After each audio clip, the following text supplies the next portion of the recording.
that's the route you guys want to go, but that needs work, and Keith has nothing for it. I'd rather not, because I'd rather not do that. I'd rather not sit here and fucking try to write a song. I did it all week, last week. I just wrote songs.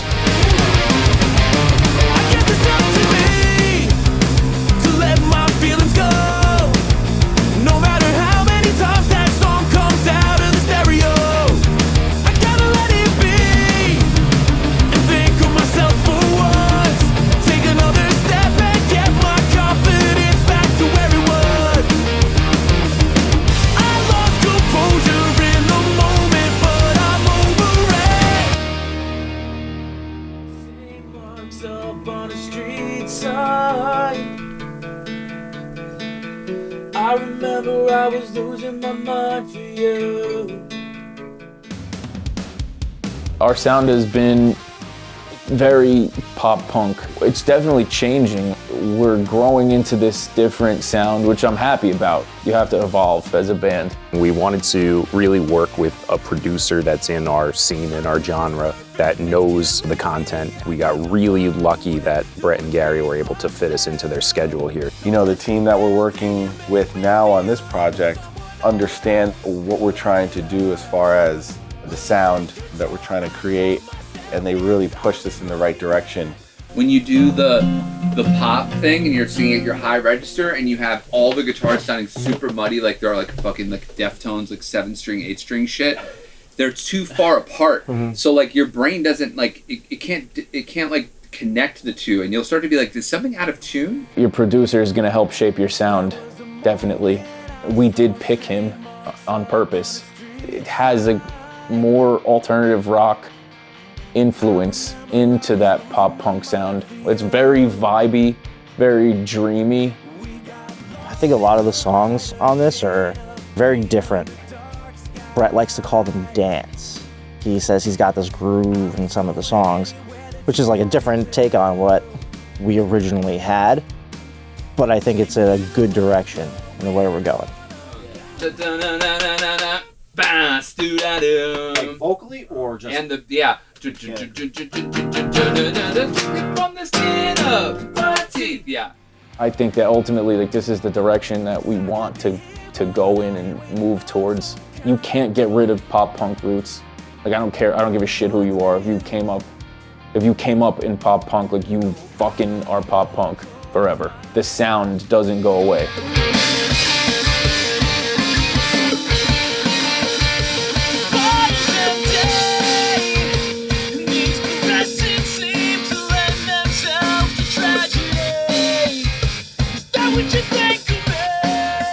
Anytime you go into the studio, you need to kind of be prepared that the songs you came in with are not going to be the songs you come out with. When you come into a studio situation like this and you're working with a producer who has a pedigree of making these kind of records, you need to like put your ego like to the side and be like, okay, I don't know best all of the time. Brett's awesome. It hurts when someone takes your songs and they tear them apart and they're like, that sucks, we're gonna do this instead. As we move through all the arrangements, eventually it all starts to make sense. We're gonna be okay! Does that make more sense? Yeah, that way you don't do the tension both times, you know? So, and if there's a better way, please figure it out, but I'm just saying, like, I just don't want you to do that That whole here forever and then yeah, because that note, when you hold on that's like signifying like the you're chorus. building. Yeah, whereas we don't want to do that twice in a row. The best part is having a drummer behind the glass to understand what it is to like rewrite a song and then learn it as you're playing, as you're writing, and trying to record all at the same time within, 20 minutes. You're learning new stuff, trying to create new stuff, trying to maintain the feeling and the energy with every new song. Having someone who could manage you through that process is really important, and it was an amazing experience. The kick pattern totally works. All you gotta do is make sure it's consistent. Everything else was great. Yeah. All right, cool.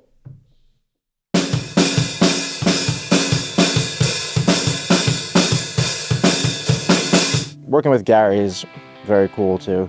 Gary's very knowledgeable. We're finding tones that we need, and he's helping me find other ways to play certain things. You have to be open to criticism. You have to be open to changes. Which it's short here, so the way it's ending is I'm gonna be honest, I kind of like the other lead better, but I don't know. Well, I do it with an octave, so it harmonizes it. So I don't know if that's gonna make me like it more. but I think this one's better than that. I think this lead takes the whole fucking drive out of the song. This lead just feels a little more in your face and distracting, where we're supposed to be, it's the vocal chorus. I don't know. This whole song was meant to be in your face. Yeah, I meant but distracting from the vocals. Mm-hmm. But let's grab it.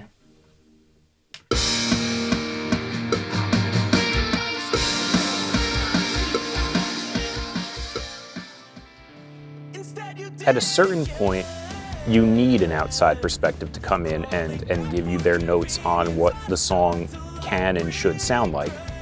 This is not personal. You guys are trying to create a collaborative piece of art. That shit's hard.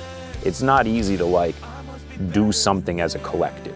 Well, here's a letter, I hope you read it. I think I wrote down everything, but the noise is getting overwhelming, and I can't seem to hear a thing. Oh, I can't hear a fucking thing! You like to say I'm overreacting. It's been a little taxing, but this is what, we want to do this. We need to. We're all hyped on it. I think we really wanted to sit down and just say, okay, this is a cohesive piece of work that we can do.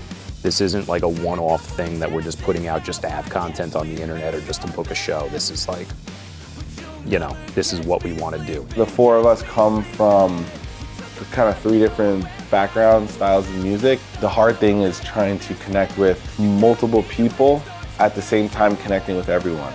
We're in it for 12, 13, 14 hours a day, and then you're gonna go home, crash for 6 hours, and you're gonna come right back in and start tracking again.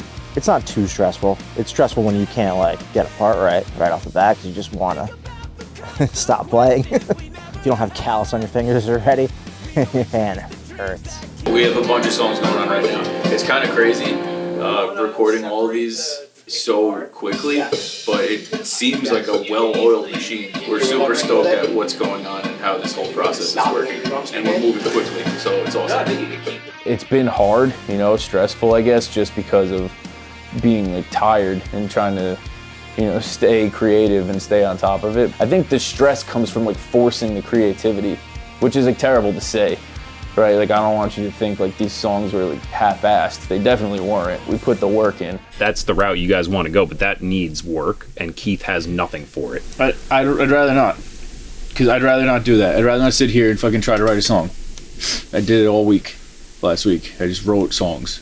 Sometimes you end up forcing yourself into feeling a certain way to write a song about some shit that maybe you don't really want to relive right then and there. Tell all my friends I'm not gonna miss them. No need to worry, don't be upset. I kept the note you wrote me, so I guess I never did get over it. I think that was good. Talking to the camera, Gary. Luckily, everyone here is fucking cool, man. Everything here is just going with the flow. There's no bumps in the road because everybody's just calm. I honestly expected more headbutting. No one has taken offense at any point in this process. I definitely thought I'd be yelling and arguing with people more. I guess we have a little longer to go, we'll see.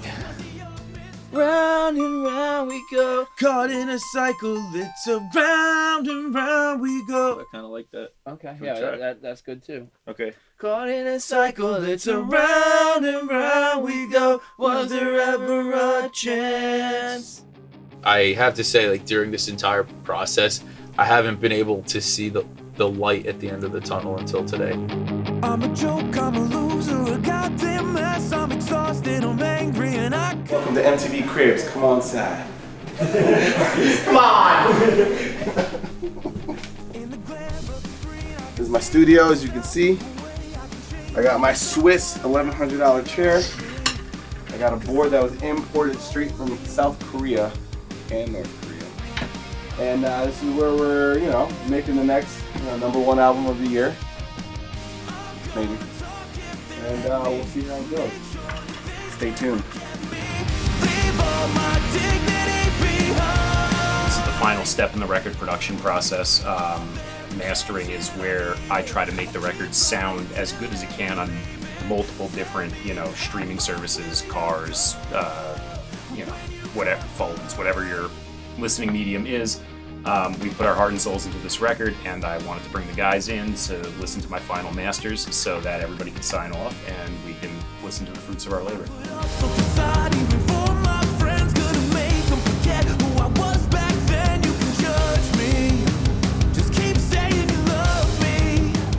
Right? This is the Lennon room before he died.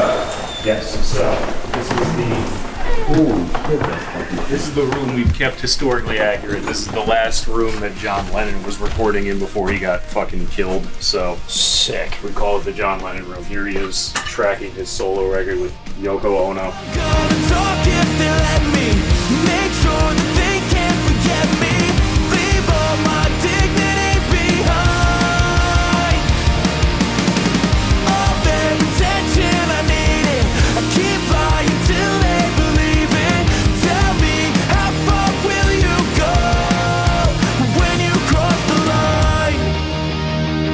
My name's Chris. Welcome to Northvale's fucking music video shoot.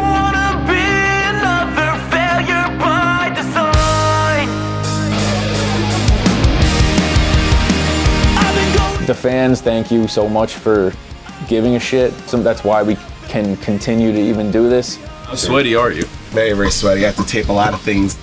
Thank you, everybody who's continuing to listen to us. That's insane to me, and thank you. Fans, for sure. We can't do this without them.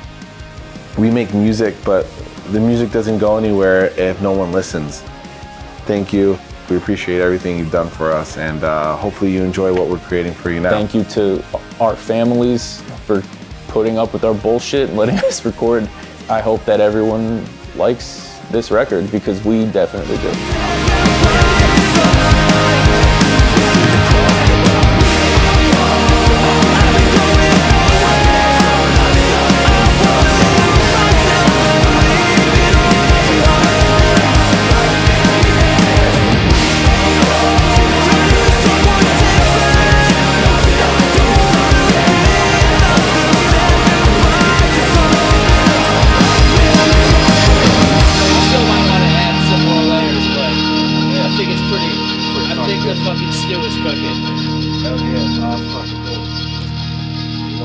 I can't beat anything other than the last song on the record. I know.